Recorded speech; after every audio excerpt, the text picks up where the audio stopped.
Production orale, examen blanc. 2 extraits d'interview sur la télévision Arte traite de la précarité de l'emploi pour les jeunes. Nicolas Richter, dans la première interview, expose les difficultés et la précarité des emplois dans son pays. Le second document aborde le fossé existant dans la recherche de l'emploi et les conditions salariales entre 2 générations. Trouver un emploi à durée indéterminée est rare pour un jeune diplômé en Europe. La situation est de plus en plus préoccupante que les jeunes diplômés enchaînent stage sur stage, contrat à durée déterminée sur contrat à durée déterminée. Pourquoi une telle précarité de l'emploi jeune aujourd'hui? Nous ferons une comparaison entre les conditions d'accès au premier emploi d'hier et celles d'aujourd'hui, d'une part, et d'autre part, les perspectives pour l'avenir.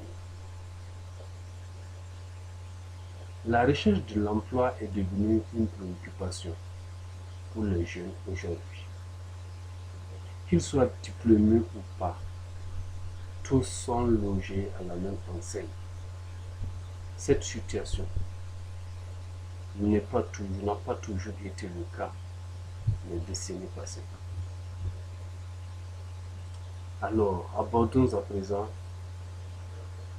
les 2 tableaux qui présentent les conditions, la situation de conditions d'emploi d'une génération passée et celle d'aujourd'hui. La situation de conditions d'emploi d'il y a 50 ans, par exemple, était caractérisée par une disponibilité des emplois pour les diplômés. Alors, une fois que tu obtiens ton diplôme, tu étais quasiment rassuré d'être employé, d'être recruté. Il y avait la fréquence de CDI au détriment des CDI. Et l'État, qui était le principal pourvoyeur d'emploi, recrutait jusqu'à la retraite. Les conditions salariales étaient attractives et la protection sociale était en alerte. Alors, le fonctionnaire, l'élève, le jeune qui avait son diplôme avait toutes les conditions pour s'insérer socialement.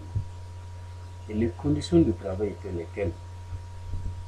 D'abord, il n'avait pas besoin de se déplacer d'une ville à une autre pour rechercher du travail. Au sein de son entreprise ou de son emploi, de son service, une certaine stabilité y était. Parce que la concurrence n'était pas aussi rude et l'incertitude n'était pas connue comme aujourd'hui. Enfin, il y avait moins de charges pour le diplômé qui venait d'avoir son emploi. Et quelle est la situation de l'emploi aujourd'hui? L'emploi aujourd'hui est caractérisé par une diversité de diplômés sur la place du marché. Plusieurs filières proposent des diplômes pour les jeunes.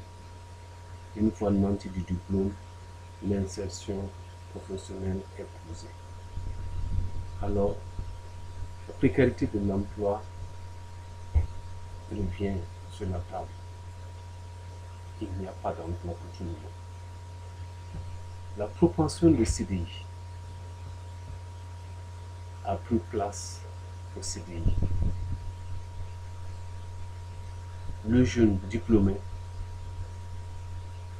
est obligé de passer de stage en stage pour pouvoir consolider et avoir une certaine expérience.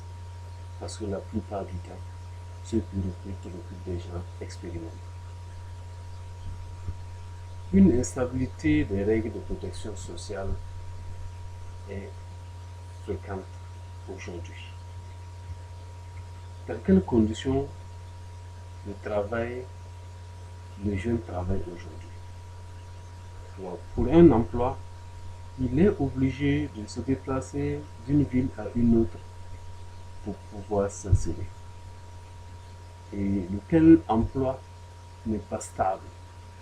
Il lui arrive souvent de le perdre quelques mois après avoir été retenu. Enfin, nous constatons la fréquence des retours de contrat dû au fait que nous sommes dans un système de CDD qui est plus valorisé et favorisé par le gouvernement. En fait, est-ce une fatalité? Nous disons non.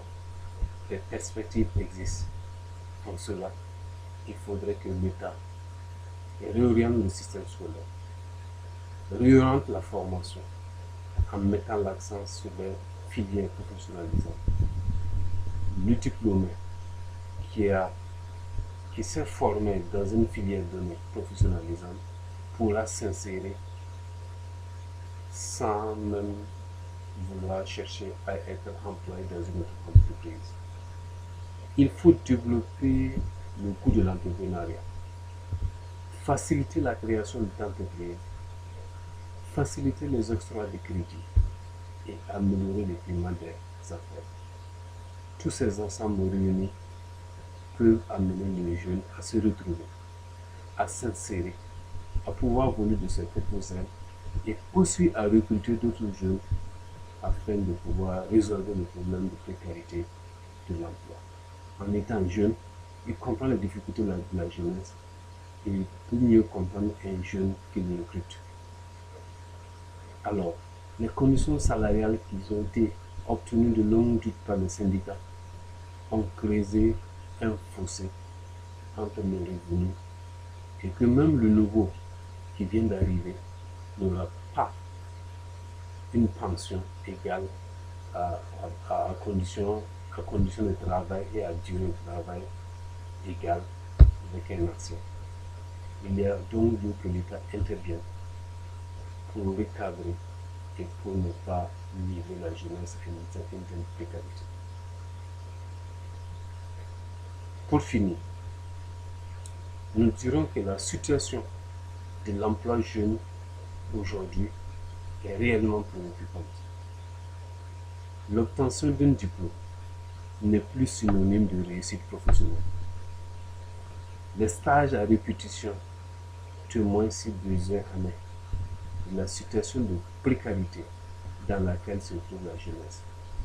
Cela n'était pas le cas les décennies passées.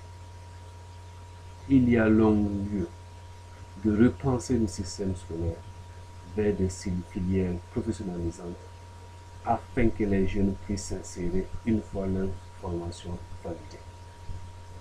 C'est la nouvelle orientation de la formation des jeunes qui est posée à toute la société.